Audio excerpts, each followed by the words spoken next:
Assalamualaikum warahmatullahi wabarakatuh. Shalom, Om Swastiastu, Namo Buddhaya, salam kebajikan. Selamat pagi semua teman-teman dari Bersinar Project. Alhamdulillah nih, kita sekarang ketemu lagi di kelas sosiologi bersama aku. Oke, sebelumnya mungkin sebelum kita masuk ke materi, sambil nunggu teman-teman yang lain juga nih, ini udah 13, udah 10 orang kan, kira-kira lumayan nggak apa-apa. Aku bakal perkenalan dulu kali ya sebelum kita masuk ke materinya. Oke, perkenalkan semuanya. Nama aku Muhammad Lutfi Musyapa Azhar. Di sini aku diamani sebagai tutor sosiologi di Bersinar Project yang mungkin akan menemani kalian sampai kalian masuk ke perguruan tinggi yang kalian inginkan nanti tahun depan. Insya Allah, aku bakal nemenin kalian semua. Aku sekarang berkuliah di jurusan psikologi Universitas Gadjah Mada. Aku masuk psikologi UGM lewat jalur UTBK. Teman-teman mungkin barangkali teman-teman yang pengen masuk UGM juga, atau mungkin univ lain juga, atau mungkin jurusan yang sama sama aku doain. Pokoknya semuanya pejuang PTN 2022, semoga bisa lebih, bisa mencapai PTN yang kalian inginkan, atau perguruan tinggi yang kalian inginkan, oke? Oke, mungkin itu perkenalan dari aku. Aku ke depannya bakal ngajar sosiologi di sini tiap bulannya. Dan sambil nunggu juga, di sini aku sebelum kita masuk ke materinya lagi, aku mau ngasih tahu mungkin mekanisme belajar yang aku rasa aku pengen bawa ke kalian. Jadi bukan peraturan sih, lebih ke biar enak aja kita belajarnya. Pertama, aku pengen kita belajar sosiologi ini kita sama-sama belajar ya. Jadi maksudnya aku nggak pengen kita belajar kayak di kelas. Kan kalian juga, kalian pasti kelas 12 atau mungkin ya kelas 12 ataupun yang anak mungkin bosen kali ya lihat guru yang dimana agak kaku gitu. Aku pengen kita sama-sama belajar aja. Jadi sama-sama diskusi, sama-sama kita belajar gitu. Karena mungkin di antara kalian juga mungkin ada yang lebih jago, ada yang lebih paham, bisa juga nih share ilmunya ke sini, oke? Terus aku harap kelas sosiologi Sabtu ini, aku nggak wajibin kalian on cam, nggak wajib banget, tapi kalau misalnya kalian mau on cam pun aku bersyukur banget gitu. Kalau misalnya kalian on cam dan jaringannya bagus gitu kan, sekarang kan kerasa banget ya, karena mungkin beberapa provider kayak ya Telkomsel dan IndiHome itu kan lagi bermasalah, jadi nggak on cam juga nggak apa-apa. Tapi kalau misalnya kalian on cam, kalian bisa banget nih pakai background role model kalian gitu. Role model kalian, misalnya kalian tuh yang kalian jadi role model siapa gitu. Misalnya Najwa Shihab, kalau aku sendiri itu Pak Habibie, yang dimana menurutku Pak Habibie itu orang yang menurutku keren banget, yang aku jadiin panutan. Jadi buat yang on cam bisa banget nih taruh orang yang kalian jadiin role model, oke? Jadi siapa tahu di masa yang mendatang kalian bisa jadi seperti beliau, atau mungkin bisa jauh lebih baik daripada beliau. Itu pertama, aku nggak wajibin kalian on cam. Kedua, misal aku pengen kelas ini lebih interaktif aja teman-teman, nggak apa-apa kita diskusi di sini gitu. Nggak harus takut, nggak harus segan, nggak apa-apa, karena kita juga kan nggak beda jauh umurnya kan. Aku pengen kalau bisa kalian jawab on mic, aku bersyukur banget. Tapi kalau misalnya kalian karena mungkin ada berisik atau mungkin karena kendala jaringan nggak bisa on mic, nggak apa-apa banget, bisa tulis di kolom chat, oke? Kalau misalnya bisa membagikan pendapatnya, atau mungkin ada punya pendapat lain, atau mungkin pengen nambahin, boleh banget, gak apa-apa teman-teman, karena kita di sini adalah diskusi. Mungkin itu sih buat intronya teman-teman. Udah banyak juga nih yang masuk. Halo, selamat datang semuanya. Oke, kita bakal masuk ya ke materinya.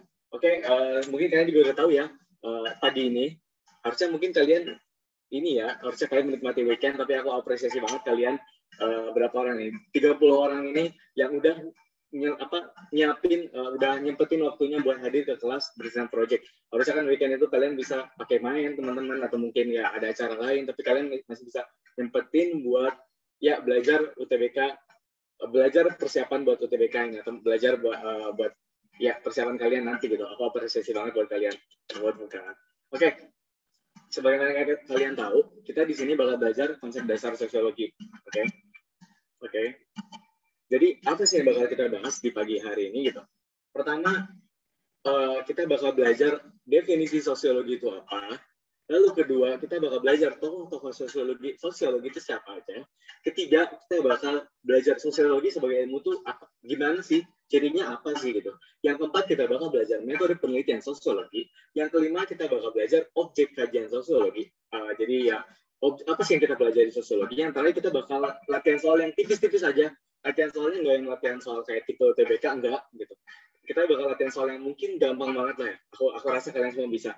Oke, sebenarnya sebelum kita masuk lagi juga, sebenarnya konsep dasar sosiologi ini sebenarnya di UTBK selama aku kemarin persiapan kemarin itu jarang banget keluar teman-teman. Jadi konsep dasar sosiologi itu benar-benar kayak mungkin ada tapi jarang banget. Bahkan di UTBK kalau nggak salah aku ingat-ingat nggak ada gitu konsep dasar materi tentang konsep dasar sosiologi itu nggak ada. Tapi nggak ada salahnya teman-teman, nggak ada salahnya belajar gitu, karena belajar itu nggak rugi, sama sekali nggak rugi gitu. Karena juga konsep dasar sosiologi ini juga apa ya, ini tuh fondasi awal gitu. Ini fondasi kalian buat belajar sosiologi ke depannya. Ini yang menentukan kira-kira kalian betah belajar sosiologi apa enggak. Karena di konsep dasar sosiologi ini kita bakal belajar nih basic dari sosiologi itu apa sih gitu teman-teman. Mungkin buat teman-teman yang anak IPS, yang sekarang IPS gitu, yang linear, mungkin tinggal nge-recall kali ya pelajaran kelas 10 yang mungkin lupa-lupa, aku bakal nge-recall. Tapi mungkin buat teman-teman yang linjur, yang mungkin baru nyemplung ke IPS, ke Sosum, mungkin ini bakal jadi ya fondasi awal gitu, benar-benar fondasi awal. Tapi nggak apa-apa teman-teman yang anak linjur, karena aku juga linjur, by the way, nggak apa-apa, pokoknya sosiologi itu seru, teman. Aku yang sebagai anak IPA, pandanganku tentang sosiologi itu seru banget, teman-teman. Bahkan ya alhamdulillah aku juga salah satu sedikit bocoran, aku salah satu penilaian yang paling tinggi itu alhamdulillah dinilai sosiologi gitu kemarin di UTBK, teman-teman. Mungkin itu overview-nya. Oke, sekarang kita bakal bahas nih apa itu definisi sosiologi. Oke teman-teman, aku minta pendapat kalian nih sebelum kita masuk. Mungkin apa sih yang terlintas di dalam benak kalian kalau dengar kata sosiologi itu apa sih? Teman-teman bisa bantu dong jawab di kolom chat. Gak apa-apa, nggak harus panjang-panjang. Mungkin pakai satu kata juga boleh, bisa nggak teman-teman? Atau mungkin yang mau on mic, apa banget. Aku persilakan yang mau on mic mau membagikan pendapatnya. Oke, di sini ada yang jawab. Ya, benar, mempelajari ilmu sosial. Ayo teman-teman, ada lagi yang mau bagikan ilmunya, nggak apa-apa. Jangan takut salah teman-teman, karena salah itu kita evaluasi dari kesalahan itu gitu. Ayo, ada lagi? Kak, menurut aku sosiologi itu ilmu yang mempelajari hubungan antar masyarakat dalam hidup bermasyarakat. Iya, oke, benar banget. Di sini aku baca di chat ya, ilmu yang mempelajari ilmu sosial, ya, ilmu yang mempelajari masyarakat, ya, ilmu yang mempelajari masyarakat, sosial teman, logos, arti dan pengetahuan, benar. Ilmu tentang masyarakat dan tingkah lakunya, benar banget. Mempelajari interaksi sosial, benar banget. Oke teman-teman, ini benar banget tadi yang jawab juga tadi. Maaf tadi siapa ya jawab, nggak kelihatan di layarku tadi. Maaf, tapi makasih buat yang jawab tadi on mic. Pokoknya itu semua benar ya teman-teman. Kita bisa dibilang udah benar banget, dan teman-teman udah paham ya kira-kira sosiologi itu kita belajar apa. Oke. Jadi sosiologi itu apa sih teman-teman? Tadi juga ada yang jawab ya. Sosiologi itu belajar tentang masyarakat, belajar tentang interaksi sosial. Ya, semuanya benar banget. Tapi kita bakal satuin pengertiannya biar gak rancu gitu. Jadi sosiologi itu berdasarkan yang ada di buku dan berdasarkan definisi-definisi para ahli, sosiologi adalah ilmu yang mempelajari interaksi manusia dalam masyarakat, teman-teman. Jadi kejadian-kejadian yang ada di masyarakat, interaksi manusia itu semuanya dipelajarin di sosiologi nih teman-teman. Nah, secara harfiah, ya secara bahasa lah, sosiologi itu terdiri dari dua kata gitu, dari bahasa Latin, bahasa Yunani.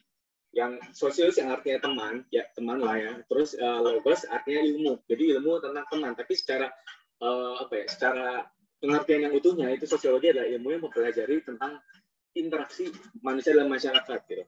Jadi teman-teman mungkin kalian pernah berpikir ya, kira-kira apa sih bedanya sosiologi, antropologi, dan psikologi? Aku sendiri sekarang berkuliah di jurusan psikologi. Mungkin kalian pernah kepikir nggak sih kira-kira bedanya apa sih? Soalnya dari ketiga ilmu itu semuanya itu mempelajari tentang manusia, teman-teman. Jadi sosiologi buktinya kan sosiologi ada jurusannya tersendiri, antropologi ada jurusannya tersendiri, ada bidang ilmunya tersendiri, dan psikologi juga ada ilmunya tersendiri gitu teman-teman. Jadi bedanya apa sih teman-teman? Sosiologi, antropologi sama psikologi. Oke, aku bakal tahu pertama sosiologi ini jadi ilmu yang mempelajari tentang masyarakat, jadi tentang manusia dan lingkungan sosialnya gitu. Itu sosiologi. Kalau antropologi itu disiplin ilmu yang mempelajari tentang manusia dengan kebudayaannya, teman-teman. Kebudayaan itu misal antropologi itu mendalami lebih jauh tentang misal kebudayaan Jawa, kebudayaan Sunda, dan itu tuh secara lebih dalam nih teman-teman. Manusia misalnya kebudayaan Sunda itu apa aja sih yang dipelajari, kenapa bisa ada kayak gitu, kenapa bisa budayanya bisa A, B, C, D, E. Jadi antropologi itu bisa dibilang manusia dengan budaya gitu. Kalau sosiologi manusia dengan lingkungan manusianya lagi. Dan kalau psikologi, terus bedanya apa sama psikologi gitu? Kan sama-sama manusia tuh. Kalau psikologi itu mempelajari manusia secara holistik atau secara keseluruhan, teman-teman. Misal ada yang mau masuk jurusan psikologi atau pengen tahu apa sih bedanya psikologi sama sosiologi. Psikologi itu kita belajar lebih ke manusia secara keseluruhan tuh bisa dilihat dari segi medisnya, segi biologisnya, segi biologis yang berefek ke perilakunya. Kita belajarin tentang manusia dengan sosialnya juga. Jadi bisa dibilang sosiologi yang psikologi itu hampir kalau dibikin diagram Venn itu saling beririsan, teman-teman. Kalau sosiologi itu dia ilmunya nggak mempelajari tentang medis-medisnya, pokoknya dia manusia dengan sosial aja, dengan fenomena, dengan lingkungannya. Tapi kalau psikologi itu kita belajar juga sosialnya, tapi nggak semendalam sosiologi, cuman kita pokoknya belajar manusia secara secara dalam lah, teman-teman. Jadi manusianya, sedangkan kalau sosiologi itu interaksinya gitu, teman-teman. Mungkin aku kecepatan, mungkin ada yang mau ditanyain tentang sosiologi. Udah paham belum sosiologi itu apa kira-kira? Kalau misalnya udah paham, bisa banget nih teman-teman bisa kasih emoticon ini jempol, thumbs up. Atau mungkin kalau misalnya belum paham, boleh banget raise hand, misalnya Kak, aku masih bingung tadi sosiologi itu apa sih gitu, nggak apa-apa. Nggak apa-apa banget, temen, nggak usah malu-malu. Oke, makasih buat yang udah respons. Oke, aku harap semuanya paham gitu. Aku harap semuanya paham. Kalau misalnya ada yang mau ditanyain, nggak apa-apa banget, teman-teman. Kita sama-sama belajar di sini, kita sama-sama diskusi biar ilmu kita makin nambah. Oke, kita lanjut. Oke, selain tadi kita aku udah jabarin, kita udah belajarin apa sih sosiologi. Nah, sebelumnya juga sosiologi itu ada definisinya, teman-teman. Tadi kan sebenarnya definisi yang tadi itu bisa dibilang kumpulan ya, bisa dibilang rangkuman definisi dari para ahli gitu, statement dari para sosiolog gitu di ada di dunia. Oke, di sini aku bakal highlight beberapa beberapa definisi sosiologi menurut para ahli. Sebenarnya masih banyak nih teman-teman, sebenarnya masih banyak banget definisi sosiologi. Definisi sosiologi itu ada dari Pickering dan Sorokin, ada juga dari Sujono Sukanto, pokoknya banyak banget teman-teman. Tapi aku di sini mau nge-highlight yang emang benar-benar yang aku rasa sering keluar ataupun yang paling terkenal lah kira-kira, yang minimal kalian tahu. Oke, yang pertama itu ada Auguste Comte. Mungkin kalian pasti tahu lah, Auguste Comte itu adalah pendiri sosiologi gitu. Jadi sosiologi itu ada karena Bapak Auguste Comte ini. Jadi kalau Auguste Comte ini, kalau kita lihat menurut beliau, sesuatu di sini yang bersifat positif, yaitu mempelajari gejala-gejala dalam masyarakat yang didasarkan pada yang rasional ilmiah. Jadi bisa dibilang menurut Auguste Comte ini, sosiologi itu mempelajari tentang gejala yang ada di dalam masyarakat. Lanjut, ada Emily Durkheim. Menurut Emily Durkheim, sosiologi adalah ilmu yang mempelajari fakta-fakta sosial. Apa sih fakta-fakta sosial? Fakta-fakta sosial yang ada di masyarakat, yang berisikan cara bertindak, cara berpikir, dan merasakan sesuatu di dalam masyarakat itu, yang ada di dalam masyarakat, teman-teman. Lanjut, ada Max Weber. Jadi menurut Max Weber itu adalah sosiologi adalah ilmu tentang tindakan sosial atau perilaku manusia. Jadi ya mungkin tindakan sosial itu kan banyak, misal kenapa manusia tuh berlaku jahat, kenapa manusia berlaku baik dengan lingkungannya dan lain-lain gitu, teman-teman. Terus ada juga nih teman-teman, selain ini kan ilmuwan-ilmuwan luar ya, ilmuwan abad pertengahan Eropa gitu. Ini juga ada nih teman-teman dari Indonesia sendiri gitu, menyumbang apa sih itu sosiologi. Menurut Bapak Selo Sumarjan dan Sulaiman Sumardi, sosiologi adalah ilmu kemasyarakatan yang mempelajari tentang struktur sosial, proses sosial, termasuk perubahan sosial. Jadi ya kalau menurut dua bapak ini, sosiolog Indonesia yang terkenal, sosiologi itu adalah ilmu tentang masyarakat yang di dalamnya itu ada struktur sosial. Struktur sosial itu banyak teman-teman, sebenarnya ntar bakal dipelajarin lagi di bab yang lain itu, struktur sosial, proses sosial itu bakal dipelajarin lagi. Tapi ya secara garis besar menurut beliau inilah. Terus mungkin aku bakal ngasih tips juga, kan sebenarnya definisi sosiologi menurut para ahli ini banyak nih teman-teman. Pokoknya banyak banget lah. Kalau kalian mungkin punya buku SKS kuning atau mungkin punya buku paket gitu ya. Itu pengertian sosiologi menurut para ahli itu baik banget teman-teman statementnya. Jadi terlalu susah untuk dihafal gitu. Jadi saranku buat definisi menurut para ahli ini minimal kalian tahu beberapa dan minimal kalian tahu kata kuncinya teman-teman. Jadi saranku dari beberapa banyak ilmuwan atau sosiolog yang memberi pendapat tentang sosiologi, kalian pilih kira-kira mana beberapa yang paling sering keluar. Nah biasanya aku cantumin di sini nih yang biasanya yang paling sering keluar itu, yang paling sering disebutin. Nah setelah udah tahu gitu beberapa ilmuwan yang sering keluar, kalian highlight nih beberapa kata yang ada dalam statement itu gitu. Misalnya kalau menurut Auguste Comte, sosiologi adalah ilmu yang mempelajari gejala dalam masyarakat. Kalau menurut Emily Durkheim, sosiologi itu fakta-fakta sosial. Kalau menurut Max Weber, sosiologi itu tindakan sosial. Gitu aja. Jadi teman-teman gak harus dihafal semua karena terlalu banyak, tapi pilih kira-kira mana yang yang paling sering keluar, dan dari pernyataan yang ilmuwan yang paling sering keluar itu pilih highlight beberapa kata yang menurut pendapat dia gitu. Ini buat memudahkan aja. Tapi kalau misalnya kalian bisa hafalin semua ya monggo gitu. Bahkan itu bagus banget. Tapi kan masalahnya otak kita terbatas ya teman-teman. Jadi ya mungkin kita bakal tandain beberapa aja buat definisi sosiologi menurut para ahli. Mungkin itu teman-teman. Ada yang mau ditanyain dulu sebelum kita lanjut ke slide selanjutnya? Atau kalau misalnya nggak ada, nggak apa-apa, bisa thumbs up lagi biar aku tahu nih teman-teman udah cukup paham. Atau mungkin kolom di chat kalau misalnya ada yang belum paham. Oke, kalau misalnya ada yang mau tanyain, kalau misalnya tadi misalnya slide sebelumnya misalnya ada yang mau tanyain, ntar mungkin di akhir kita bakal tanya jawab juga teman-teman. Oke, lanjut. Oke, teman-teman, tadi kan udah aku singgung juga nih tokoh-tokoh sosiologi. Sekarang aku bakal jelasin juga tokoh-tokoh sosiologi yang paling terkenal itu apa.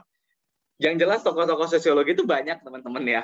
Yang tadi aku udah bilang, tokoh-tokoh sosiologi itu banyak banget. Tapi yang aku bilang tadi juga, gak harus semuanya dihafalin, gak harus semuanya dipahamin. Minimal kita tahu beberapa yang paling sering keluar dan apa sih yang kalau kita dengar kalau kita dengar orang tersebut, misalnya kita dengar Auguste Comte, apa sih yang terbenak di dalam pikiran kita gitu, teman-teman. Oke, aku bakal jelasin. Ini aku pilih 6 karena ya kebanyakan juga kalau semuanya gitu kan.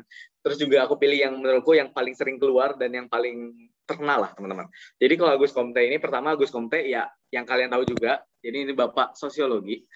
Maksudnya Bapak Sosiologi, kenapa disebut Bapak Sosiologi? Karena waktu itu sejarahnya, ini aku bakal highlight dikit sejarahnya. Sosiologi itu muncul pada zaman revolusi Prancis dan revolusi industri, teman-teman. Jadi itu tahun 1800-an. Mungkin teman-teman yang belajar sejarah harusnya paham gitu. Ada apa sih di revolusi Prancis dengan apa di revolusi industri itu. Soalnya di waktu itu, teman-teman, masyarakat di Eropa itu mulai mengalami perubahan sosial gitulah, teman-teman. Nah, dari situ salah satu ilmuwan, kalau nggak salah sih filsuf ya, kalau nggak salah teman-teman, Auguste Comte itu. Jadi dia ingin membuat ilmu yang mempelajari tentang gejala-gejala yang ada dalam masyarakat pada waktu itu gitu.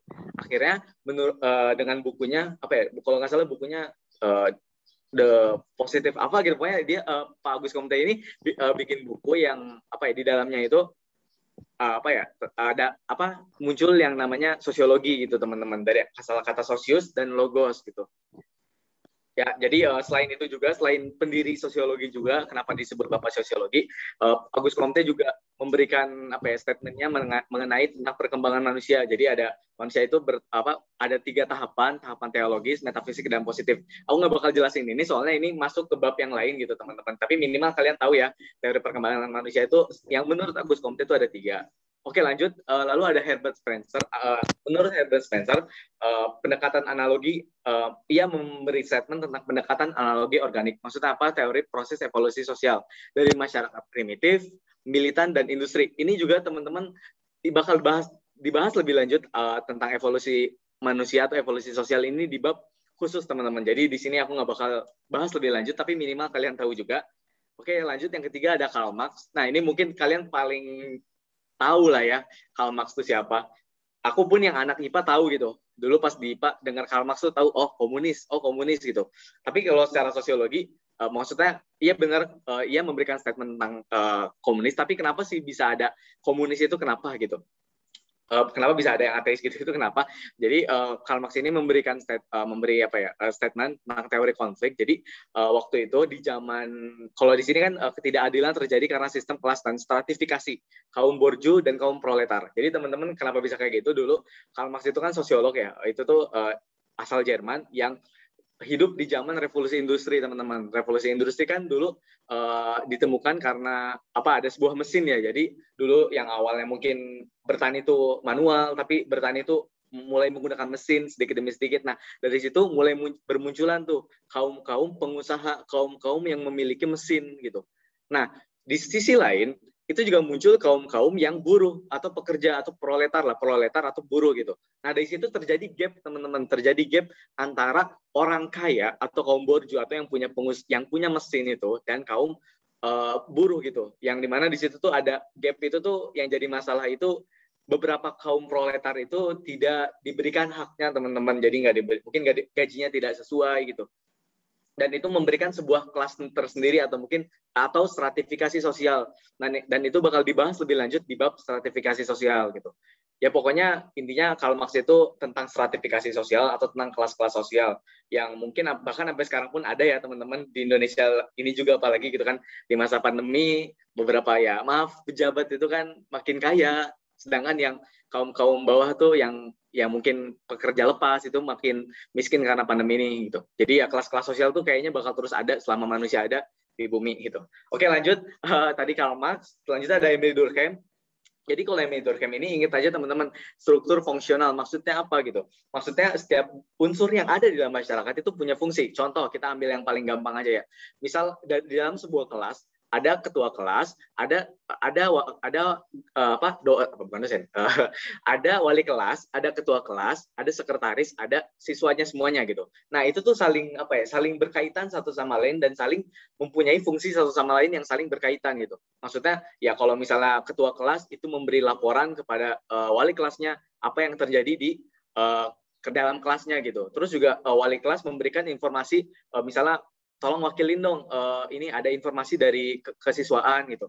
Terus juga misalnya sekretaris kan dengan ketua kelas tuh punya tanggung jawab ya, punya amanah ya. Misalnya dia menulis-nuliskan ataupun dan lain-lain gitu. Jadi intinya struktur fungsional ini tiap individu di dalam masyarakat itu mempunyai perannya sendiri, punya fungsinya tersendiri gitu teman-teman. Kalau Emil Durkheim itu tentang struktural fungsional. Itu maaf teman-teman, itu agak lupa katanya. Itu struktural ya, bukan struktural. Itu sorry teman-teman, agak tipe.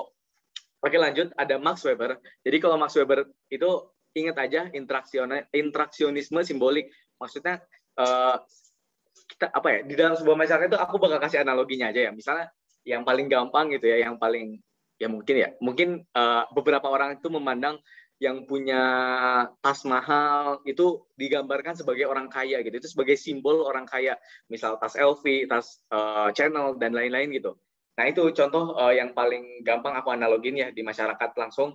Jadi menurut Max Weber itu ya tiap simbol itu merepresentasikan sebuah status atau status masyarakat gitulah contohnya. Oke, terakhir ada Selo Sumarjan. Ini juga sosiolog asal Indonesia juga. Aku lupa beliau masih hidup apa enggak. Semoga masih hidup sih. Aku kurang tahu. Tapi yang jelas beliau turut ikut andil memberi memberi definisi buat banyak di materi sosiologi ini gitu. Dan salah satunya tentang perubahan sosial. Ntar mungkin kalian bakal dibahas juga, kalian bakal belajar juga nih di bab perubahan sosial. Jadi menurut beliau perubahan sosial itu mencakup nilai-nilai, sikap, dan pola dan perilaku. Oke, mungkin itu teman-teman buat tokoh sosiologi yang aku bilang di awal. Sebenarnya masih banyak banget nih teman-teman.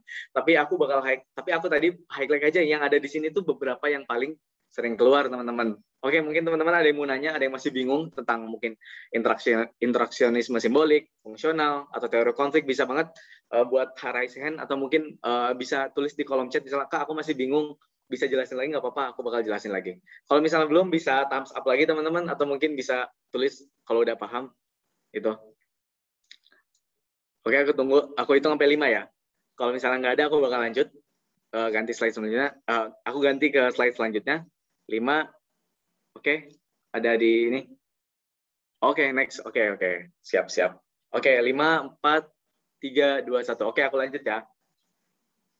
Oke, tadi kita udah belajar definisi, kita udah belajar menurut para ahli, kita bakal belajar sosiologinya lagi. Kita bakal belajar sosiologi sebagai ilmu tuh cirinya apa sih, teman-teman. Nah, ini basic ya, teman-teman. Ini tuh sering keluar. Kalau tadi tuh bisa dibilang apa ya? Kalau menurutku sih tokoh-tokoh sosiologi itu sebagai insight lah. Jadi kayak nggak harus banget dipahamin semuanya, minimal tahu. Tapi kalau ini sosiologi sebagai ilmu, ciri-cirinya tuh kalian harus apa ya? Harus paham gitu, karena ini basic-basicnya gitu. Sosiologi sebagai ilmu tuh terdiri atas apa sih? Jadi ada 4, teman-teman. Pertama adalah teoretis gitu. Jadi sosiologi adalah ilmu yang pengetahuan yang berusaha menyusun kesimpulan dari hasil pengamatan untuk menjelaskan sebab dan akibat akan menjadi sebuah teori. Maksudnya gimana? Maksudnya sosiologi ini tuh bukan ilmu yang asal-asalan, teman-teman. Maksudnya bukan misalnya lihat fenomena di masyarakat, terus bilang, oh aku bikin teori nih, bla bla bla bla bla bla, tanpa penelitian ilmiah atau tanpa penelitian lebih lanjut gitu. Jadi bisa dibilang sosiologi ini tuh ilmu yang ada karena apa ya, berdasarkan penelitian ilmiah gitu, teman-teman, dari kesimpulan para peneliti, para sosiolog. Pokoknya intinya teoretis ini sosiologi adalah ilmu yang tersusun atas teori yang ilmiah gitu, teman-teman. Jadi teoretis itu. Lanjut, ada empiris. Jadi kalau empiris itu adalah ilmu apa ya? Maksudnya adalah kan kalau di situ fenomena yang disampaikan berdasarkan penemuan hasil observasi dan tidak bersifat spekulatif. Jadi sebenarnya sama aja, nggak sama sih. Misalnya bisa dibilang masih berkaitan dengan teoretis. Jadi empiris itu yang ya faktanya di lapangan kayak gitu. Misalnya sekarang di masa pandemi ini banyak banyak terjadi ketimpangan gitu, teman-teman. Mungkin yang satu, misal yang kalian tahu gitu kan, yang pernah dengar pas PPKM ini beberapa pedagang asongan ataupun yang emang harus turun ke jalan itu nggak bisa keluar gara-gara ya ada PPKM itu gitu, teman-teman. Itu kan fakta ya, teman-teman. Itu bukti yang ada, dan itu kalau bisa dijadikan penelitian itu bisa, dan itu bersifat empiris gitu. Kalau misal keluar teorinya gitu. Nah, maksudnya empiris itu jadi intinya ingat aja kalau empiris itu fakta yang ada di masyarakat tuh gimana gitu, realitasnya di masyarakat tuh gimana gitu. Oke, lanjut. Selanjutnya ada kumulatif. Nah, kumulatif ini adalah dari asal katanya kumulatif. Jadi teori yang ada itu sebelumnya dapat digunakan untuk membentuk kesimpulan yang baru. Jadi kan yang namanya manusia itu dinamis ya, teman-teman. Mungkin manusia sekarang di 2021 sama manusia tahun 1950 kita ambil, mungkin ya jangan 1950 ya, mungkin 40 tahun atau mungkin 30 tahun yang lalu gitu. Bahkan itu berbeda, teman-teman. Budayanya itu berbeda, lingkungannya itu berbeda, fenomenanya, teman-teman. Jadi manusia itu kan dinamis. Nah, begitupun sosiologi juga ilmunya itu kan apa ya, berkembang juga, teman-teman. Jadi mungkin dulu masyarakat itu adalah bla bla bla bla bla gitu, misalnya. Aku kasar aja ya, misalnya kayak gitu. Tapi mungkin di beberapa tahun yang akan mendatang masyarakat itu bakal beda lagi gitu definisinya, dan itu saling berkesinambungan gitu, saling terus-terusan berkembang. Maksud kumulatif itu. Jadi teori-teori yang udah ada dulu dari ya misalnya Pak Agus Comte itu tadi yang tadi aku udah bilang, itu tuh terus ditambah lagi teorinya, itu ditambah lagi, bermunculan lagi sosiolog itu, bermunculan lagi teorinya. Jadi ya saling terus berkembang lah kalau menurutku kumulatif itu, teori-teori sosiologinya. Dan terakhir lah non etis gitu.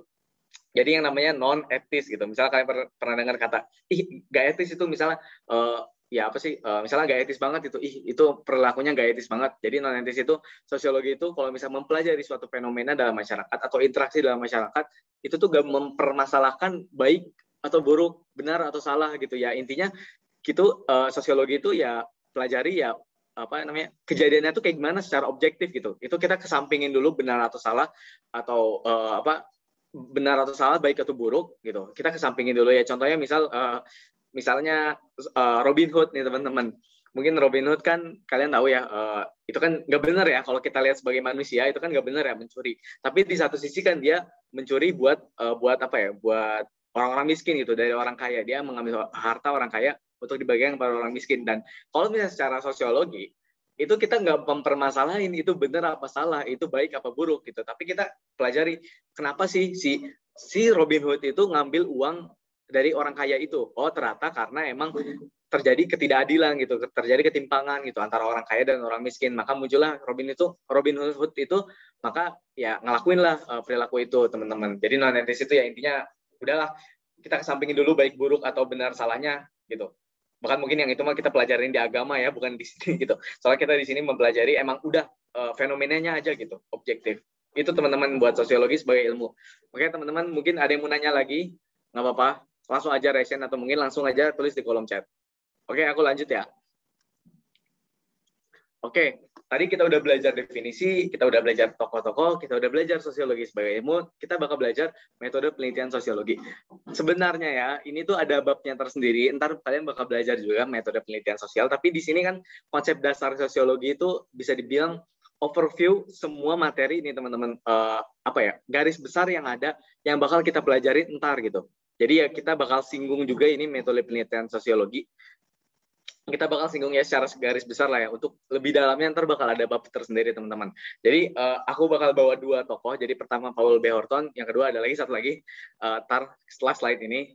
Jadi menurut Paul B. Horton ada 4 metode penelitian sosiologi. Pasangannya itu ada 2. Ini kalian kalau lihat ada 2 ya. Ada 2 Ada 2 pasangan itu. Cross sectional sama longitudinal, laboratorium dan lapangan. Kita bakal bahas juga. Jadi kalau cross sectional itu kan penelitian sosial yang kalau di sini terhadap suatu daerah yang luas dalam jangka waktu tertentu gitu. Misalnya gini, paling gampang itu misalnya ada seorang peneliti meneliti fenomena sosial, misalnya efek gadget terhadap anak-anak di usia 15 tahun, teman-teman. Nah, si peneliti itu meneliti misalnya 10 anak gitu, 10 anak yang usia 15 tahun yang memakai gadget. Nah, cross sectional tuh maksudnya itu dia tuh melebar dalam tempat, dalam dalam penelitiannya, tapi nggak waktunya sama gitu. Waktunya bisa dibilang berbarengan gitu, teman-teman. Jadi ya, misalnya yang diteliti kan tadi misalnya pengaruh gadget terhadap anak usia umur 15 tahun, ya udah berarti yang diteliti yang waktu itu ya saat itu juga. Maksudnya saat itu tuh ya yang di umur itu gitu, teman-teman. Yang diteliti kan anak kecil yang umur 15 tahun, nggak umur 16 tahun gitu, teman-teman. Jadi bisa dibilang cross sectional ini ya bukan satu orang, tapi dalam satu waktu tertentu gitu ya. Ini kan tadi dalam kurun waktunya 15 tahun. Kurun orang yang ditelitinya adalah orang yang anak-anak yang berumur 15 tahun, teman-teman, tapi banyak gitu yang diteliti. Nah, kalau longitudinal itu kebalikannya gitu. Secara nama kan longitudinal itu panjang ya, teman-teman. Jadi misalnya kita neliti satu orang, tapi kita nelitinya itu selama mungkin 10 tahun dia hidup gitu, teman-teman. Kan kalau di sini kan kalau di sini tertulis studi yang berlangsung sepanjang waktu yang menggambarkan kecenderungan atau serangkaian pengamatan dan sebelum dan sesudah kejadian. Jadi bisa dibilang kalau misalnya longitudinal itu, misalnya aku ambil yang gampang itu, misalnya kita mempelajari anak usia dari misalnya kita mengamati si A gitu ya, si Andi gitu, misalnya Andi, maaf kalau misalnya ada yang namanya Andi, misalnya namanya Andi gitu, kita mempelajari si Andi ini, kita teliti si Andi dari umur 10 tahun sampai 15 tahun, atau mungkin dari yang gak harus jauh-jauh aja deh, misalnya dalam sebulan gitu, kita pelajarin si Andi terus gitu. Jadi bisa dibilang kalau longitudinal itu memanjang dalam waktu, teman-teman. Jadi waktunya itu lama gitu kalau longitudinal. Jadi ya pokoknya nggak bentar lah bisa dibilang yang aku pelajarin. Kalau cross sectional itu waktunya relatif singkat, tapi yang dipelajari banyak, teman-teman. Nggak fokus ke satu. Jadi bisa dibilang kalau cross sectional itu melebar, kalau longitudinal itu memanjang waktu, kalau cross sectional itu melebar dalam yang diteliti gitu. Itu dari segi waktu, dari salah satunya itu. Lalu kedua ada ini dari segi tempat ya. Kalau ada yang laboratorium, ada yang lapangan. Jadi bisa dibilang kalau laboratorium itu ya kayak namanya gitu kan, eksperimen laboratorium, ya mungkin orangnya itu misal diteliti anak kecil. Nah, anak kecilnya itu kayak dimasukin ke laboratorium, maksudnya kita teliti dia, tapi dia tahu gitu, dia tuh sedang diteliti, dan itu ya dikumpulin dalam satu tempat itu, misal diberi asesmen gitu, teman-teman. Kan ada tuh sekarang tuh yang ruangan asesmen buat anak-anak tuh kan adanya, itu masuk ke dalam eksperimen laboratorium, teman-teman. Nah, kalau lapangan ini bisa dibilang ya berarti ya kebalikannya gitu. Kalau tadi indoor, atau bisa dibilang orangnya tuh yang diteliti itu tahu dia sedang diteliti. Sedangkan kalau lapangan itu bisa dibilang kita nelitinya tuh ya apa adanya di lapangan tuh kayak gimana gitu. Misalnya tadi yang paling gampang tuh misalnya anak kecil sering main game di luar ya. Nah, itu kan maksudnya main game tuh ya yang ada, maksudnya main game itu mereka, kalau misalnya kalian pernah lihat gitu, anak kecil ngumpul di suatu tempat, mereka pada main HP. Nah, kita teliti tuh, tapi mereka nggak tahu mereka tuh sedang diteliti gitu, teman-teman. Jadi hasil yang ada tuh yang diteliti tuh sesuai sesuai dengan apa yang ada di lapangan, nggak ada rekayasa. Karena yang aku pelajarin di psikologi juga, kalau kita mempelajari manusia, itu kalau misalnya kita si yang sedang diteliti itu tahu ia sedang diteliti gitu, jadi dia tahu sedang diteliti nih, itu biasanya ia menunjukkan perilaku yang nggak biasa gitu, bakal ada perilaku yang berbeda. Kalau itu laboratorium. Kalau lapangan tuh ya efek positif salah satu dampak positifnya itu, kelebihannya itu ya apa yang kita teliti itu apa yang ada di lapangan gitu, itu sesuai yang ada gitu. Gitu teman-teman. Mungkin emang nggak bingung, tapi sebenarnya gampang banget teman-teman buat belajar ini. Mungkin emang buat sekarang masih belum paham nggak apa-apa, tapi mungkin setelah mungkin ke depan bakal tahu lah, kalian bakal familiar sama penelitian-penelitian ini teman-teman. Oke, kalau misalnya ada yang mau nanya nggak apa-apa, Raisen. Kalau nggak aku bakal lanjut. Oke, aku lanjut aja ya. Oke, lanjut. Nah, ini menurut Bapak Sujono Sukanto, jadi ada dua penelitian sosiologi, itu adalah kualitatif dan ada kuantitatif. Nah, kalau kualitatif ya kalian tahu berdasarkan kalau kualitatif itu bukan angka, tapi tentang misal opini. Nah, itu kualitatif tuh. Nah, menurut Pak Sujono Sukanto itu ada 3 teman-teman tentang metode penelitian sosial, itu ada historis, ada komparatif, ada studi kasus. Nah, kalau historis itu ya metode pengamatan yang menganalisis peristiwa masa silam untuk merumuskan prinsip-prinsip umum. Ya maksudnya ya historis gitu, sejarah. Berarti ya kita mempelajarinya peristiwa yang masa lalu yang untuk merumuskan prinsip umum, untuk merumuskan yang buat sekarang gitu lah, ilmu yang sekarang. Misal misal masa lalu itu misal tentang G30 SPKI itu kan bisa juga tuh diteliti secara sosiologis, kenapa si DNID itu melakukan hal itu bisa juga diteliti teman-teman. Jadi ya peristiwa masa lalu dijadiin patokan, dijadiin acuan untuk membuat prinsip yang sekarang gitu teman-teman. Itu historis. Kalau komparatif itu ya namanya komparatif, berarti perbandingan gitu.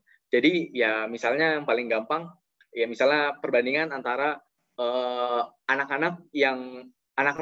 misalnya perbandingan kualitas belajar anak yang sering bermain gadget dan yang sering membaca buku gitu. Itu contohnya. Jadi komparatif tuh ya dibandingin gitu, kira-kira mana yang lebih baik dalam belajar, apakah anak yang suka bermain gadget, apakah anak yang suka membaca buku gitu teman-teman. Itu komparatif. Nah, kalau studi kasus itu ya biasanya yang namanya studi kasus tuh ya kita diberikan masalah, ada masalah di dalam masyarakat, dan kita bakal teliti gitu, itu tuh kasusnya kayak gimana sih gitu tuh. Misalnya ya yang tadi aku udah singgung terus, anak-anak main gadget di suatu tempat. Kenapa aku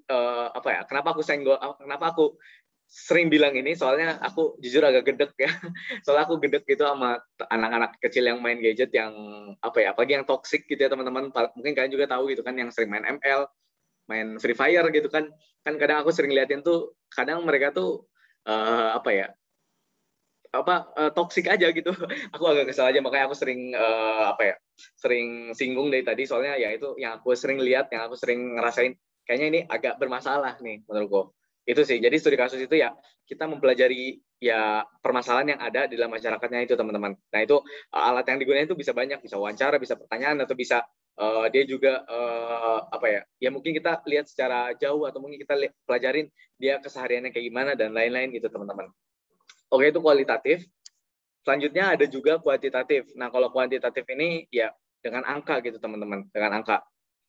Nah, ini kalau kualitatif itu ada 3, kalau kuantitatif itu ada 5 teman-teman. Jadi yang pertama itu deduktif dan induktif. Mungkin teman-teman udah pernah dengar tapi nggak tahu apa artinya. Kalau deduktif itu dari yang umum ke yang khusus, misal yang ada misalnya ya masalah dalam masyarakat gitu. Soalnya ini kan penelitian sosial yang selalu ada di masyarakat gitu teman-teman. Misalnya yang ya misalnya kebakaran gitu. Kenapa bisa kebakaran? Kebakaran kan umum ya teman-teman. Nah, terus kalau penelitian deduktif itu menarik kesimpulan khusus, kenapa sih kebakaran, jadi kalau misalnya deduktif itu misalnya ya itu tadi, misalnya kan gejala umum gitu ya teman-teman, gejala umum yang ada di masyarakat itu dibuat suatu kesimpulan khusus gitu ya. Contohnya misalnya tadi ada kebakaran kan itu umum ya teman-teman. Terus kalau misalnya tarik kesimpulan khusus itu misalnya kenapa kebakaran itu menimbulkan teriakan gitu teman-teman. Ini contohnya kayak gitu. Kalau induktif itu kebalikannya teman-teman. Kalau induktif itu dari hal yang khusus untuk kesimpulan yang bersifat umum. Contohnya apa ya?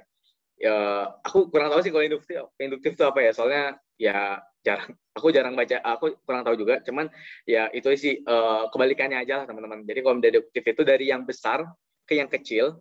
Kalau induktif itu dari permasalahan kecil, gejala yang kecil untuk kesimpulan yang bersifat umum itu teman-teman. Oke, lanjut. Kedua adalah empiris. Jadi tadi udah disinggung juga ya, empiris itu apa? Empiris itu adalah ya mengutamakan keadaan nyata dalam masyarakat, yang berarti ya fakta yang ada di masyarakat tuh gimana gitu. Realitas yang ada di dalam masyarakat tuh gimana gitu kan, teman-teman. Oke, lanjut. Terus ada fungsional. Kalau fungsional itu ya apa ya, penelitian yang menilai kegunaan lembaga sosial masyarakat dalam struktur sosial masyarakat. Sebenarnya lebih dari itu, teman-teman. Cuman ya intinya secara fungsional itu maksudnya ya unsur-unsur dalam masyarakat itu berfungsi sebagai apa gitu, teman-teman. Itu fungsional. Yang terakhir rasional. Nah, kalau rasional ini kan artinya logis ya, atau masuk akal rasional. Ya, berarti metode yang mengutamakan penalaran dan logika akal sehat untuk mencapai pengertian tentang masalah masyarakat. Ya, intinya kita mempelajari masyarakat itu nggak apa ya, nggak ngawang-ngawang gitu teman-teman, tapi berdasarkan logika akal sehat. Maksudnya berdasarkan ya kalau dipikir-pikir secara logis ya benar gitu. Itu rasional tuh kayak gitu teman-teman.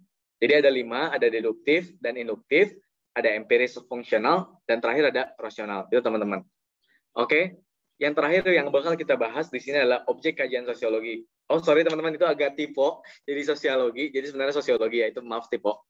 Jadi objek kajian sosiologi itu maksudnya apa? Objek kajian sosiologi adalah maksudnya kalau di sini kan masyarakat yang dilihat dari sudut hubungan antar manusia dan proses yang timbul dari hubungan tersebut. Hubungan antar manusia akan membentuk kelompok-kelompok dan organisasi yang sosial yang bersifat dinamis. Jadi maksudnya objek kajian sosiologi itu apa sih yang kita pelajarin dalam sosiologi, teman-teman gitu. Objek yang kita pelajarin itu apa gitu, teman-teman.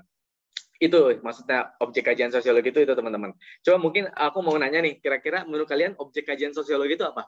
Coba yang tahu, aku harap bisa on mic ataupun apa? Boleh? Aku Kak, manusia bukan Kak, masyarakat. Iya, benar banget, benar banget. Itu juga benar. Yang lain mungkin ada lagi, ada mungkin Kak, sosiologi itu ya fenomena aja, manusia enggak. Itu mungkin bisa tulis di kolom chat teman-teman. Aku pengen dengar nih suara kalian apa. Menurut kalian yang dipelajari sosiologi itu apa sih gitu teman-teman? Apa tulis aja di chat kalau misalnya malu-malu buat on mic, atau mungkin kalau mau on mic pun boleh, nggak apa-apa, aku senang banget. Nggak apa-apa. Ada yang mau ini? Kak, boleh, silakan. Mungkin kayak kehidupan sosial, gejala sosial, dan proses hubungan antar manusia serta perubahan sosial dan juga. Ya, benar banget, itu juga benar banget. Itu yang dipelajarin di sosiologi. Ya, oke, aku bakal lanjut ya. Jadi apa sih yang kita pelajari di sosiologi itu ada 3 teman-teman. Ada 3. Yang pertama adalah masyarakat gitu. Nah, sebenarnya kan dari tadi kan kita singgung terus ya. Masyarakat itu apa sih? Masyarakat itu apa gitu kan? Masyarakat itu apa? Jadi masyarakat itu, kita ini masyarakat kan? Kita ini masyarakat. Jadi masyarakat itu ya kumpulan individu. Itu membentuk masyarakat gitu. Dan kumpulan individu ya kumpulan individu itu nggak harus banyak ya teman-teman. Masyarakat kita juga disebut masyarakat. Jadi bisa dibilang ya masyarakat itu unsur pembangun sosial gitu. Itu masyarakat gitu teman-teman. Nah, menurut Sujono Sukanto, sosiolog asal Indonesia, masyarakat itu punya ciri-ciri ini. Manusia yang hidup bersama. Ya kita manusia kan, kita hidup bersama. Nah, kita disebut masyarakat juga. Bergaul dalam kurun waktu yang lama. Ya, kita selama mungkin kalian dari 18, 17 kita udah hidup lama lah teman-teman ya. Udah sering berinteraksi sama yang lain juga. Kalian disebut masyarakat. Dan terus juga ketiga ada sadar bahwa mereka merupakan satu kesatuan. Ya, kita sebagai masyarakat kita tahu kan, kita tuh hidup di negara Indonesia, kita punya kesatuan, kita satu warga negara Indonesia, ataupun ya skala lebih kecil lagi, kalian adalah kesatuan dari keluarga kalian gitu, keluarga kecil kalian gitu. Terus terakhir adalah merupakan sistem hidup bersama yang kemudian akan membentuk kebudayaan bersama yang saling terikat satu sama lain ya. Intinya ya sama-sama juga gitu. Intinya masyarakat itu ya pokoknya hidup bersama, bersosialisasi ya. Itulah pokoknya teman-teman, manusia tuh, masyarakat itu ya intinya kumpulan manusia, itu aja. Ya kalian tahu lah masyarakat ya. Itu yang dipelajarin di sosiologi itu, kita pelajarin tentang masyarakat. Lalu kedua, apa yang kita pelajarin di sosiologi? Nah, lalu kedua adalah organisasi sosial. Jadi apa sih organisasi sosial? Organisasi sosial itu cara-cara perilaku masyarakat yang terorganisir secara sosial. Ya pokoknya intinya ya organisasi sosial itu kumpulan masyarakat yang bersatu dengan dengan suatu hal, dengan suatu tujuan tertentu lah teman-teman, bisa dibilang. Jadi ada suatu hal yang menyatukan masyarakat itu. Nah, jadi ada tiga sebenarnya. Ya ada 3 gitu kan. Pertama itu ada lembaga, ada kelompok, ada peran gitu teman-teman. Jadi kalau lembaga itu ya apa ya, sistem norma untuk mencapai suatu tujuan kegiatan yang oleh masyarakat dianggap penting. Contohnya ya lembaga bantuan hukum gitu. Mungkin kalian pernah dengar LBH, itu contoh juga organisasi sosial gitu. Kan di LBH itu kan ada kumpulan masyarakat ya, ada kumpulan orang ya teman-teman. Ada yang dari lawyer, ada yang dari HR, ada dari human research. Pokoknya intinya bersatu membentuk lembaga gitu teman-teman. Terus selanjutnya ada kelompok, ya mungkin kalian tahu lah kelompok kan kumpulan orang, kumpulan masyarakat yang membentuk karena kesadaran bersama teman-teman. Jadi ya misalnya kalau misalnya kalian nggak punya kesadaran akan apa ya, kalian hidup dalam suatu kelompok, bisa dibilang kalian tuh tidak punya rasa berkelompok gitu teman-teman. Kalian tidak pantas buat berkelompok gitu. Ya contohnya misal kalian OSIS gitu. Kalau misal OSIS kan kalian punya amanah bersama, kalian bersama-sama, kalian punya tujuan bersama. Nah, itu disebut kelompok. Nah, terakhir peran. Nah, kalau peran ini ya misal kalian gitu. Kalian sekarang perannya apa sih? Kalian kan perannya kan sekarang sebagai pelajar ya. Yang paling resmi itu kalian sebagai pelajar, kalian juga sebagai apa ya, anggota dalam keluarga, kalian juga ada anggota apa ya? Kalian warga negara Indonesia. Jadi peran itu adalah ya kalian di masyarakat itu peran kalian apa sih? Kalian tuh sebagai apa gitu? Kalian punya hak, kalian punya kewajiban juga sebagai apa? Sebagai peran yang kalian jalanin saat ini gitu teman-teman. Itu organisasi sosial. Terakhir adalah dinamika sosial. Tadi ada yang jawab tuh kalau objek kajian sosiologi itu belajar tentang perubahan, tentang apa tadi ya? Aku lupa Kak. Tadi ada yang ngomong pokoknya intinya tentang yang kejadian yang ada di masyarakat tuh benar banget. Jadi selain kita mempelajari masyarakatnya, kita juga mempelajari tadi kumpulan masyarakatnya gitu. Terus kita juga mempelajari dinamika sosial atau kejadian yang ada di masyarakat tuh gimana gitu teman-teman. Jadi ada banyak teman-teman sebenarnya, tapi ya ini beberapa yang ada di dalam dinamika sosial, contohnya pengendalian sosial gitu. Pengendalian sosial berarti ya misalnya gimana caranya dalam suatu masyarakat itu ya terkendali, teratur atau tentram gitu teman-teman.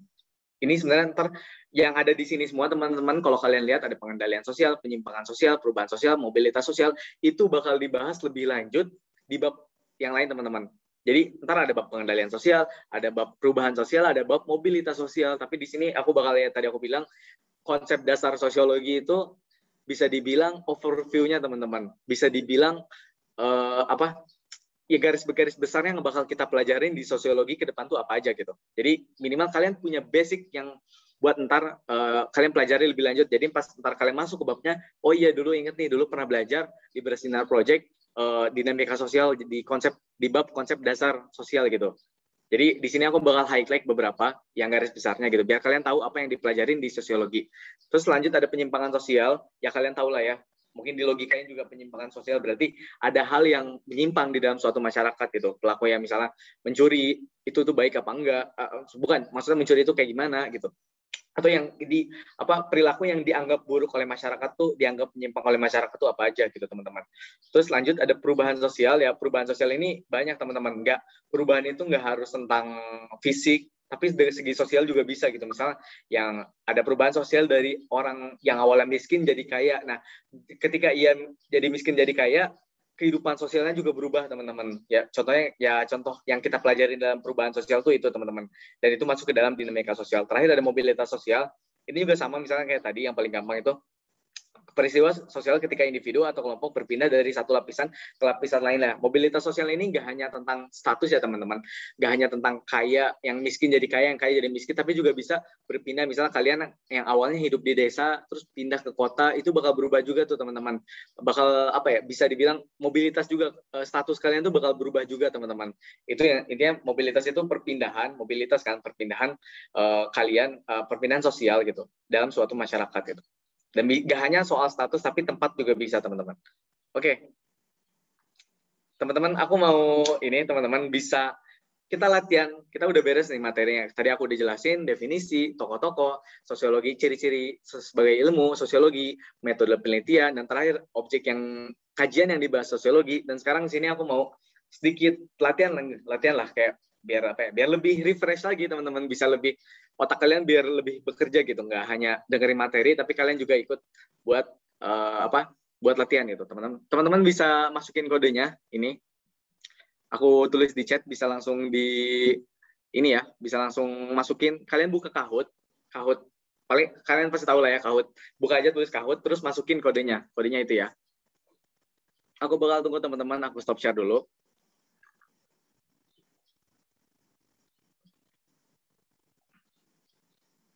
Ayo teman-teman, udah beberapa yang masuk. Sebentar.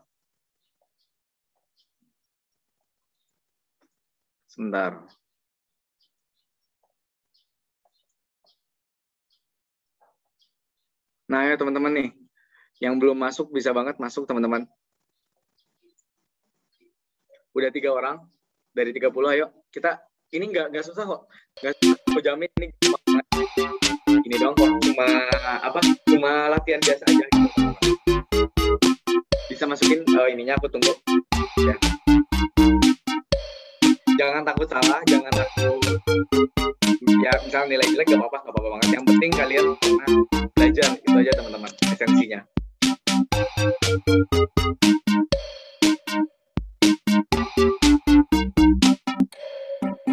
Ayo ditunggu yang belum, udah 11 orang.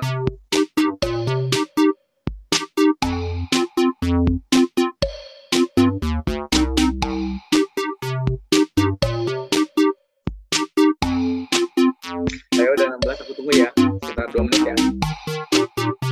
Biar yang belum masuk. Kalau yang nggak ngerti bisa langsung chat aja, misalnya kamu gimana masuknya, kalau ntar aku kasih tahu.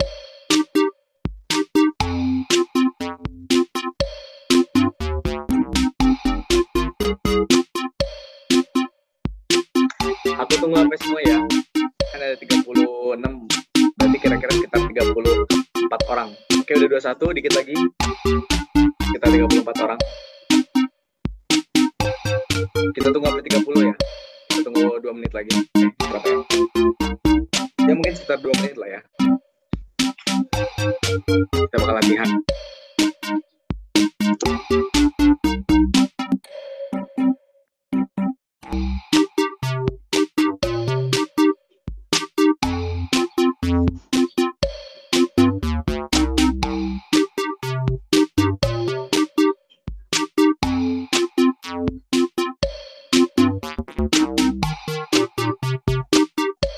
Oke, 22.24, aku tunggu beberapa menit lagi ya. Ayo, dikit lagi. Ayo, biar kita semuanya bareng-bareng latihan. Gak apa-apa, jangan takut salah. Jangan takut salah, teman-teman. Jangan takut nilai jelek juga. Oke, aku sampai 10.55, aku tunggu ya, menit lagi.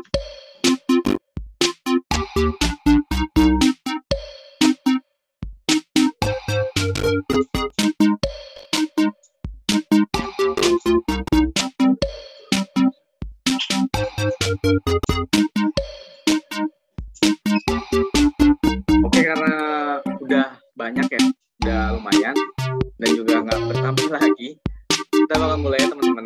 Oke, kita mulai. Yang belum masuk aku tulis ini ya, game ini ya, di chat. Bisa langsung di copy ya teman-teman. Oke, aku mulai. Buat yang belum masuk bisa langsung lihat kodenya di chat ya.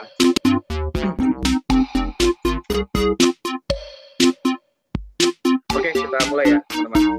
Kita mulai. Gampang teman-teman, gampang banget ini. Gampang banget. Beneran, cuma 10 soal doang dan gampang.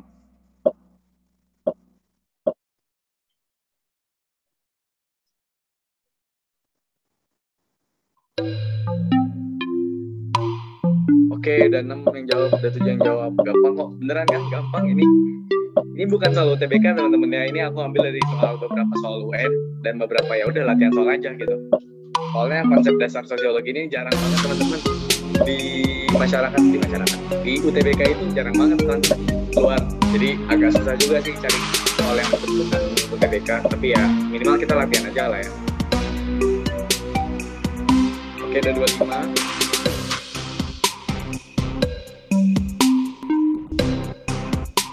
Masih 20 detik lagi.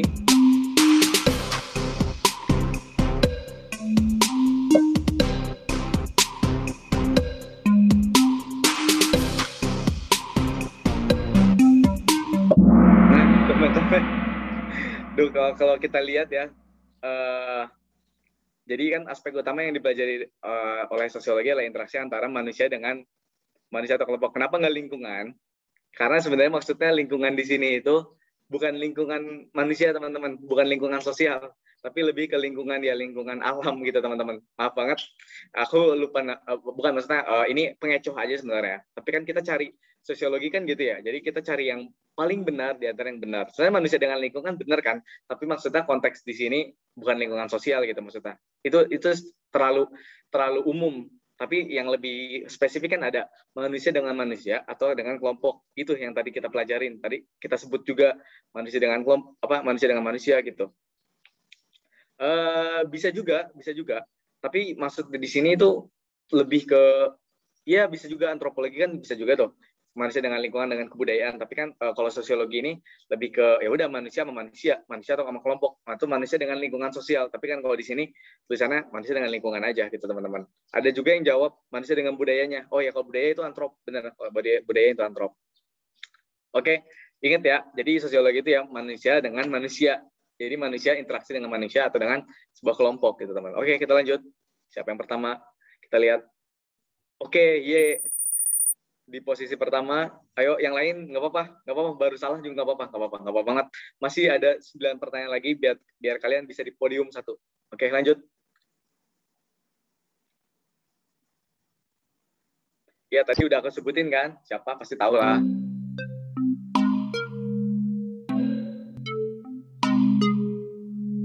Ini aku kasih foto-fotonya aja ya biar kalian tahu siapa sih. Yang mana sih yang disebut Bapak Sosiologis yang mana?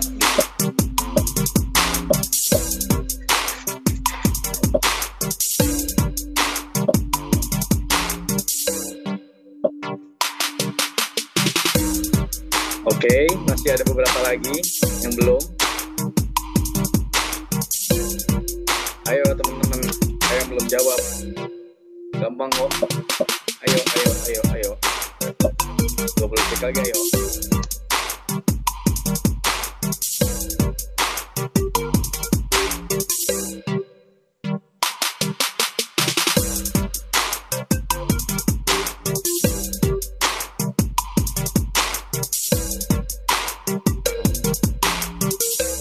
Oke.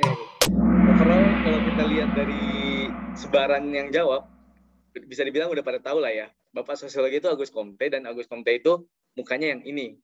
Ya mungkin ini ada yang kekecoh. Ini tuh Emily Durkheim.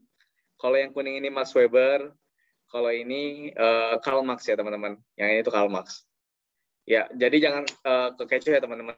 Maksudnya Auguste Comte itu yang ini mukanya loh gitu. Oke, kita lanjut. Kita lihat siapa yang naik. Wah, ya turun. Yole naik. Ayo teman-teman, ayo masih bisa buat merebut podium 1. Ayo semangat. Kita lanjut.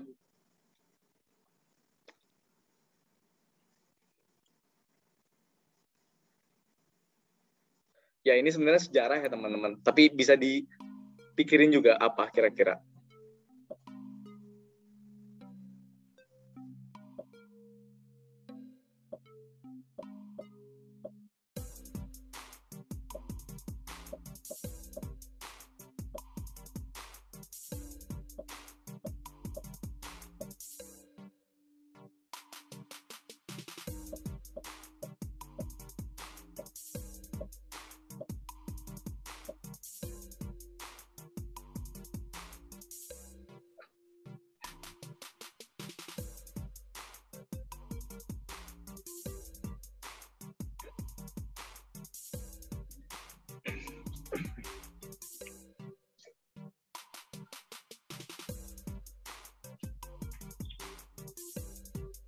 Oke, 5, 4, 3, 2, 1.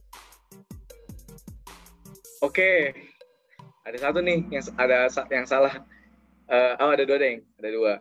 Ya, jadi benar teman-teman. Jadi sosiologi itu lahir karena waktu itu di tahun 1800-an itu sedang ada revolusi di Prancis sama di Inggris, revolusi industri, dan itu ngebuat salah satu ilmuwan ya Pak Auguste Comte itu pendiri sosiologi itu mempelajari membuat disiplin ilmu yang namanya sosiologi gitu teman-teman. Bukan peperangan antar negara di Eropa, bukan juga kekuatan Islam gitu. Oke, next. Kita lihat siapa yang naik. Oke, masih bertahan nih. Keren. Oke, lanjut. 4, nomor 4.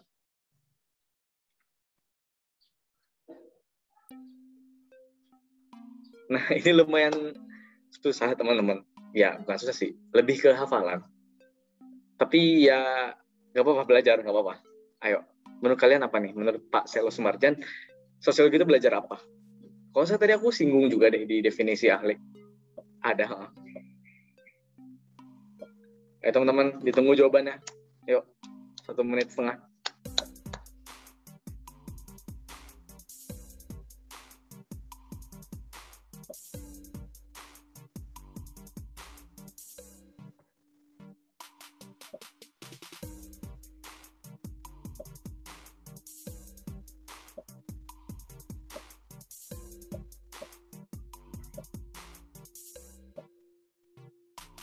Ayo dikit lagi yang jawab. Ayo, masih sisa setengah menit lagi.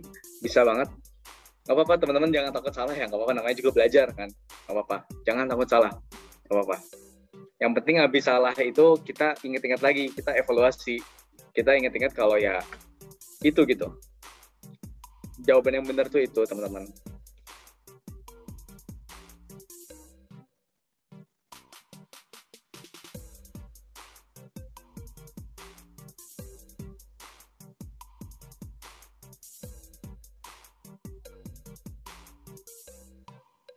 Oh, kayaknya nggak banyak yang benar. Ya, jadi teman-teman, menurut Selo Sumarjan, sosiologi adalah ya struktur yang dipelajarin sosiologi adalah struktur sosial, organisasi sosial dan perubahan sosial, teman-teman. Ya, mungkin buat yang salah dijadiin pelajaran ya. Buat ke depan kalau ada soal kayak gini lagi, ya kalian tahu gitu kalau Selo Sumarjan sosiologi itu pelajarin apa aja, oke? Kita lanjut, kita lihat siapa yang turun, siapa yang naik. Oh, kita lihat Yole masih bertahan di posisi puncak. Ye naik, Put Adia naik. Wow, oke. Makin seru. Oke, udah 5,5 lagi teman-teman.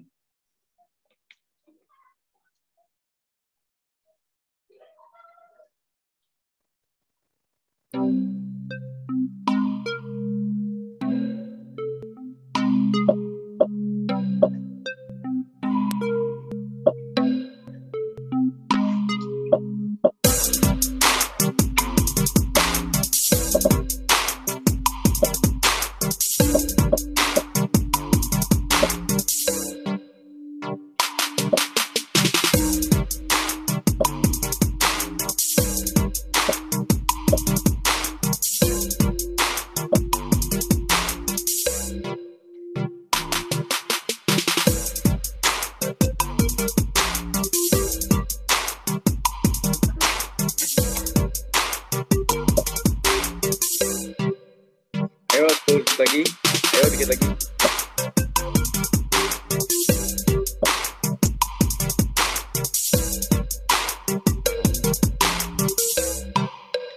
Oke, udah hampir benar ya sebenarnya. Ya, gampang juga ya ini. Jadi ya, berarti ilmu pengetahuan sosiologi itu kenapa bukan pembangunan? Maksudnya pembangunan di situ bukan pembangunan sosial ya. Lebih ke misalnya pembangunan infrastruktur jalan, misalnya infrastruktur misalnya gedung, bangunan, ya apa gitu-gitulah. Kan kalau penelitian jelas ya, kalau penelitian iya. Kalau buat perencanaan sosial juga iya loh teman-teman. Misal di sebuah masyarakat tuh pengen dibuat masyarakat tuh lebih apa, itu kan butuh perencanaan sosial, itu butuh sosiolog gitu teman-teman. Terus juga pemecahan masalah sosial ini jelas juga gitu kan. Karena ya sosiologi ya intinya sosial gitu teman-teman. Oke lanjut, siapa yang naik? Wah, ya naik ke podium. JJ, Nov, oke, semangat semuanya. Sisa setengah lagi, masih bisa banget buat naik. Nah, tadi udah aku singgung nih teman-teman. Ada apa aja? Ayo, dijawab teman-teman.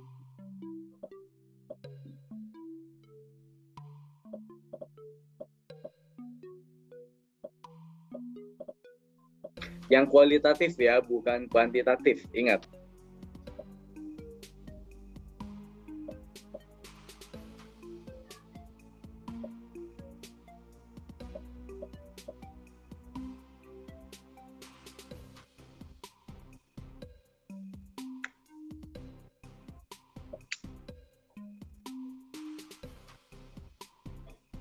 Oke, dikit lagi.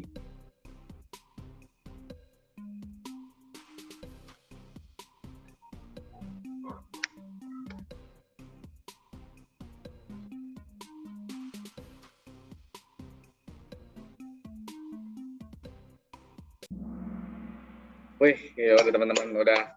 Berarti perhatiin banget ya tadi. Ya, jadi menurut Pak Sujono Sukanto, metode kualitatif itu ada 3.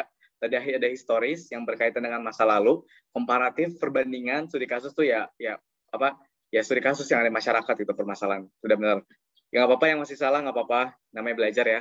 Ada 2 yang salah, ada yang jawab fungsional empiris dan apa itu? Dan rasional, dan ada juga deduktif, induktif, empiris, rasional. Kalau itu lebih kuantitatif. Kalau ini tuh kuantitatif yang kuning. Kalau yang biru itu kuantitatif juga teman-teman, bukan kualitatif. Oke, lanjut. Ya, JJ naik, Nov, Y turun. Ayo semangat teman-teman. Sisa 3 lagi, 3 soal lagi, 4 soal lagi, Deng.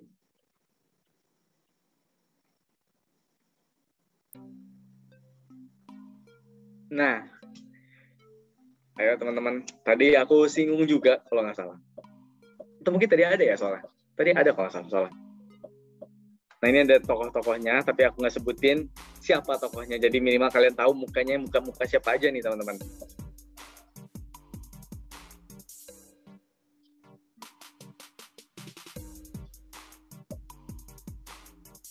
Ayo kasih waktu 1 menit.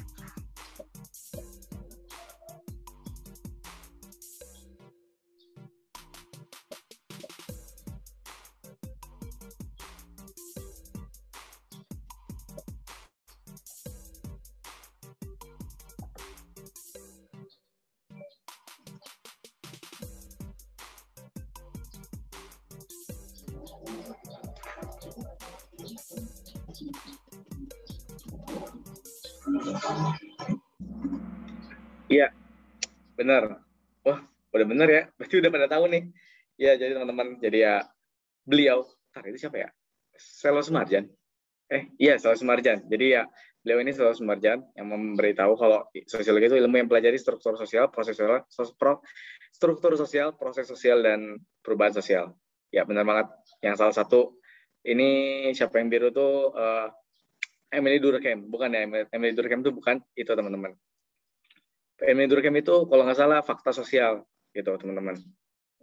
Oke lanjut, masih bertahan JJ di posisi puncak. Lanjut, ayo 3 lagi. Nah ini tadi tahu lah teman-teman pasti tahu apa. Ini di ciri-ciri sosiologi sebagai ilmu pasti tahu.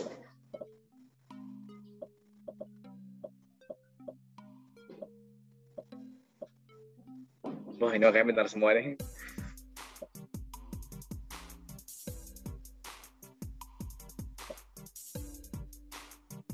Oke, ditunggu beberapa orang lagi.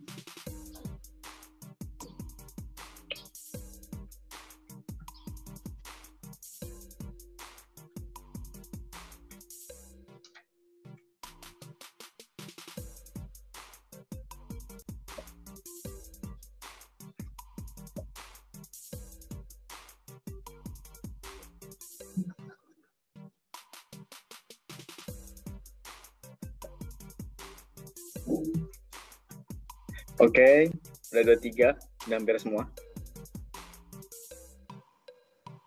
Ya, benar teman. Waduh, masih ada yang jawab empiris lagi, masih ada yang jawab kumulatif. Bukan ya teman-teman, intinya kalau non-etis itu kita nggak mempermasalahin. Ingat aja, kalau kita secara bahasa aja sih lebih gampangnya. Kalau teoritis berarti teori, berarti penelitian. Kalau empiris itu bukti yang ada. Kalau kumulatif itu kumpulan, berarti kumpulan teori. Nah, kalau non-etis dari kata etis, ya baik atau buruk. Tapi non-etis berarti kita nggak mempermasalahin baik atau buruknya teman-teman. Itu teman-teman, diingat lagi ya teman-teman, soalnya ini basic banget di sosiologi. Oke, Violen naik, JJ turun, aduh, makin ketat. Podium atas. Nah, ayo teman-teman, ini apa? Sorry ya, ini aku nggak bahas, tapi ya, apa ya, ini juga jarang keluar sih. Tapi ini secara insight aja ya.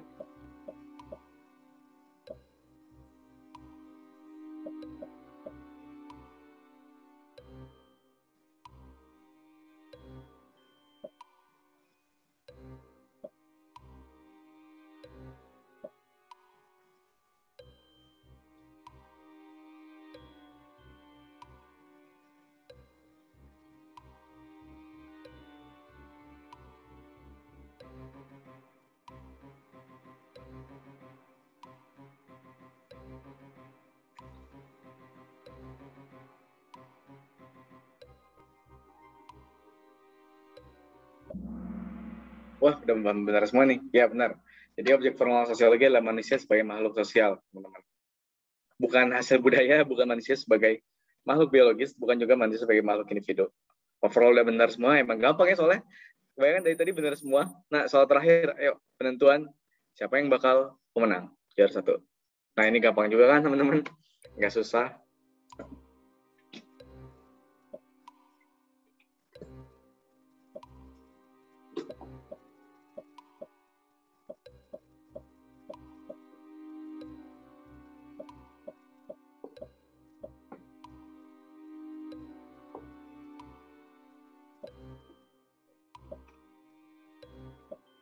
Oke, ayo 3,5 menit lagi penentuan.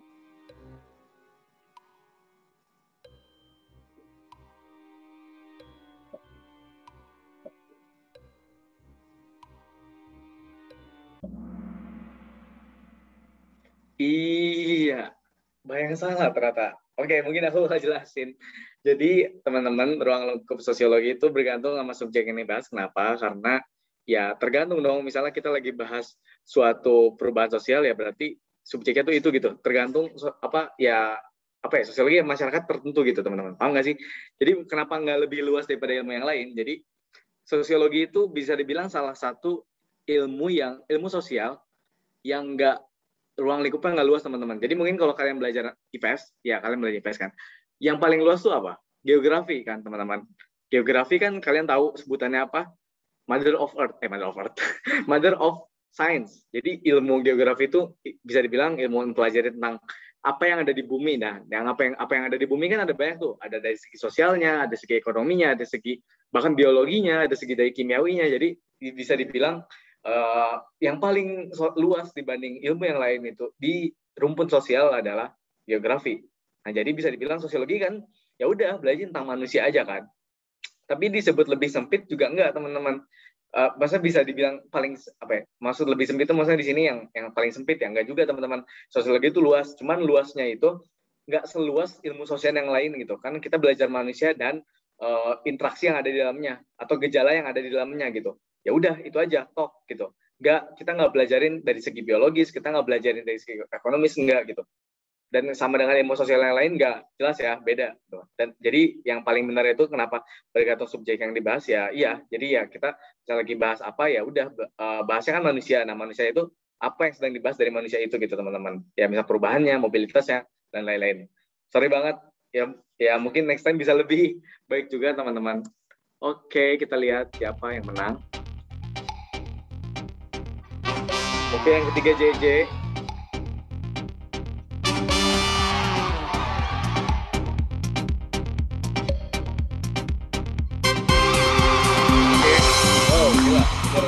Terus semua. Keren. Selamat ya buat yang menang, yang masuk podium. Aku ucapin makasih buat yang udah partisipasi di kawat ini. Selamat. Oke, kita bakal balik ke materi yang tadi. Sebentar.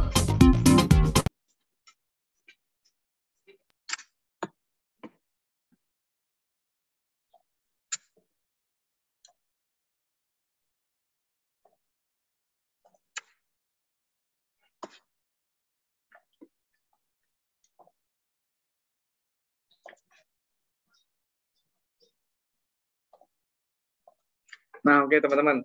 Mungkin tadi kita udah kuis, sebenarnya udah beres nih teman-teman. Nah, mungkin sekarang barangkali ada yang mau nanyain lagi tentang sosiologi, tentang konsep dasar, bisa banget ditanya sekarang gitu. Atau mungkin kalau misalnya malu buat belum ada pertanyaan sekarang, bisa banget buat bisa connect aku, bisa langsung DM aku di Instagram aku di @musyafaz. Atau mungkin kalau misalnya mau mutualan juga boleh, tapi kalau misalnya mau nanya juga nggak apa-apa, nanya aja juga nggak apa-apa. Atau di Twitter aku bisa langsung DM aja gitu, misalnya mau Kak, misalnya aku mau nanya lagi tentang sosiologi, boleh banget, ntar aku bantu ininya. Dan juga kalian jangan lupa teman-teman buat follow Instagramnya Bersinar Project dan Twitternya juga, karena jujur Bersinar Project itu salah satu platform yang bisa bantu aku masuk ke perguruan tinggi yang aku impiin gitu. Ini benar, ini aku testimoni beneran gitu teman-teman. Aku pernah di posisi kalian dan aku belajar juga. Ya dulu aku tuh nggak bimbel ya teman-teman. Aku bimbelnya lewat yang kayak gini. Jadi mungkin kalian bisa banget nih teman-teman buat buat kalau misalnya mau nanya bisa langsung ke sini gitu. Oke, teman-teman, sebelum live aku minta ini dulu dong, teman-teman. Minta apa ya?